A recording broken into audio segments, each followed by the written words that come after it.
विधानसभा के चुनाव में जिस तरीके से हमारे विपक्षों ने षड्यंत्र रचा, इतना तूफान चला, हम लोग सत्ता में तो आए जरूर, लेकिन एक दो पत्ता हमारा पेड़ का भी झड़ गया, उसमें से देवी जी भी छूट गई।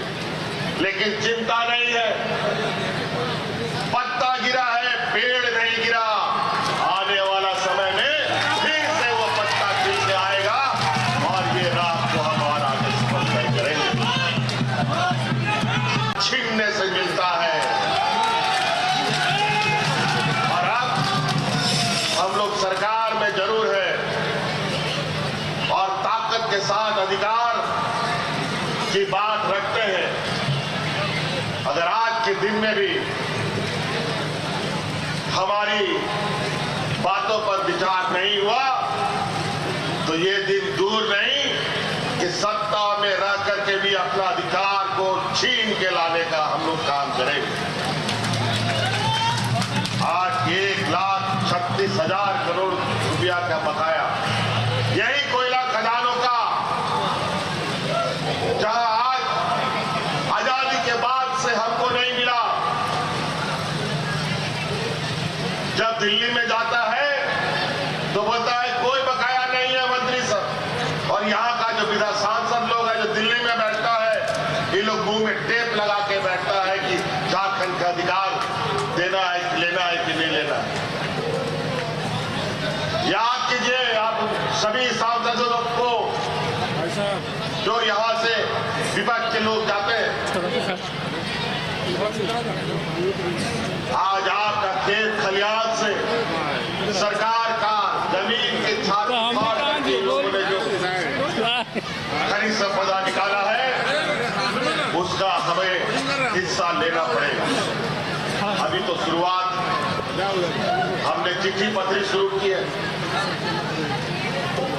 अपना संदेश भी भेजा है।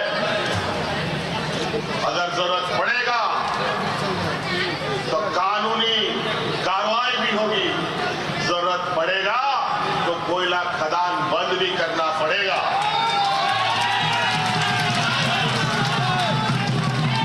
तब समझ में आएगा। बहुत हो गया 100 साल से। अभी कुछ दिन पहले मंत्री जी आए थे, कोयला मंत्री हमारे यहाँ झारखंड, हमारी उनसे मुलाकात। उन्होंने कहा कि कोयला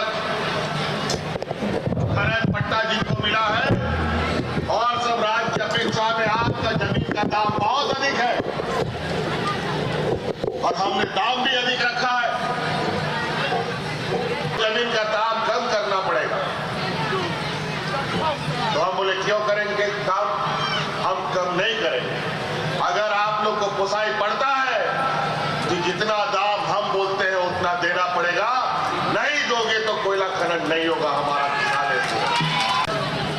हमारे विपक्षों ने इस राज्य को दिशा दिया और ऐसा दिशा दे दिया कि डबल इंजन की सरकार में तो लोग यहाँ भूख से मरना चाहते हैं।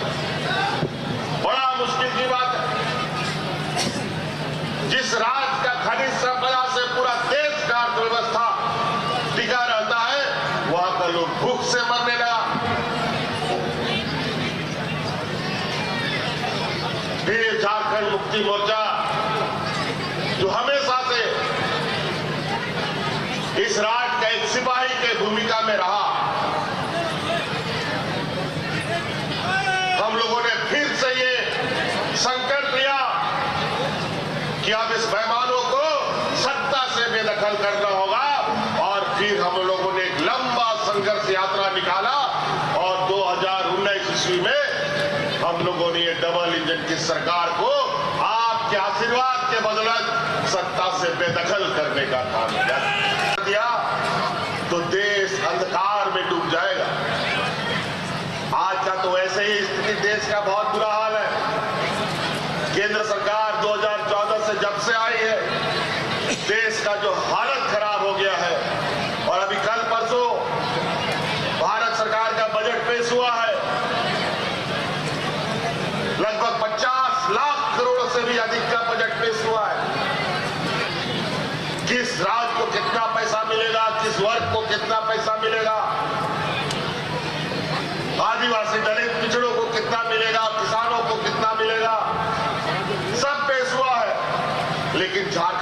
नहीं मिला। और ये आशा भी था, ये उम्मीद यही की जा सकती है। और ये 50 लाख करोड़ रुपया तो इन लोगों ने बजट देश को बताया, जिसमें 12-13 लाख करोड़ रुपया तो इनको सूद में देना है, जो कर्जा लिया है वो पैसा वो वापस करना है। दलालों का, विशेषकर जमीन दलालों का इतना बड़ा रैकेट फैला है पूरे राज्य में कि जिसका कोई